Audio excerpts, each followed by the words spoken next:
আসসালামু আলাইকুম সবাইকে। আজকে আমরা ঘরোয়া উপকরণ দিয়ে চিকেন ফ্রাই রেসিপি দেখব। এখানে 1.5 কেজি পরিমাণ চিকেন আছে।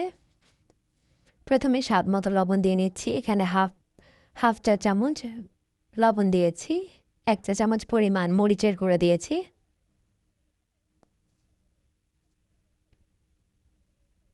এক চা চামচ পরিমাণ জিরার গুঁড়ো দিয়েছি। হাফ চা চামচ গোলমরিচের গুঁড়ো দিয়েছি। এখানে 2 চা চামচ পরিমাণ আদা বাটা দিয়ে নিয়েছি। 2 চা চামচ পরিমাণ রসুন বাটা দিয়েছি।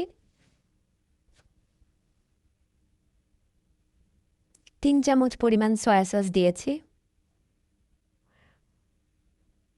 সয়া সস দিলে আমরা লবণের পরিমাণ একটু কমিয়ে দিই।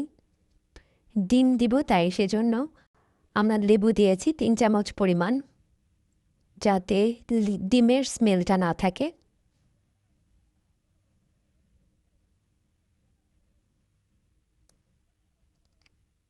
এবার ভালোভাবে মিশিয়ে নিচ্ছি। ভালোভাবে মিশিয়ে আমরা 30 মিনিট পর্যন্ত রেস্টে রেখে দেব, যাতে ভালোভাবে মশলাগুলো চিকেনে ঢুকে। এখানে 1 চামচ পরিমাণ সয়াবিন তেল দিয়েছি। এবার ঢাকনা দিয়ে ঢেকে নিব 30 মিনিটের জন্য। 30 মিনিট রেস্টের পর দেখুন পানি ছেড়ে দিয়েছে কিছুটা। এবার আমরা একটা ডিম দিয়ে দিব। নর্মাল টেম্পারেচারে রাখা ডিম দিয়ে দিব। এবার ভালোভাবে ডিমটা মিশিয়ে নিচ্ছি।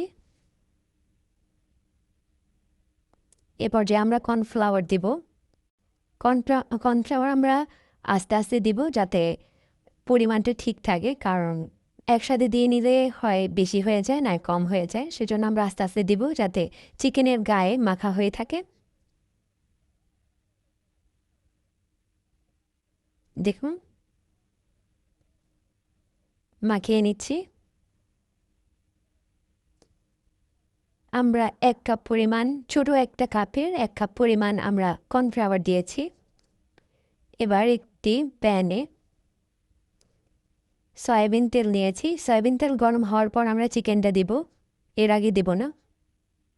দেখুন যখন একদম সুন্দর একটা কালার আসবে তখনই আমরা উঠিয়ে নিব। ধন্যবাদ সবাইকে পুরো ভিডিওটি দেখার জন্য।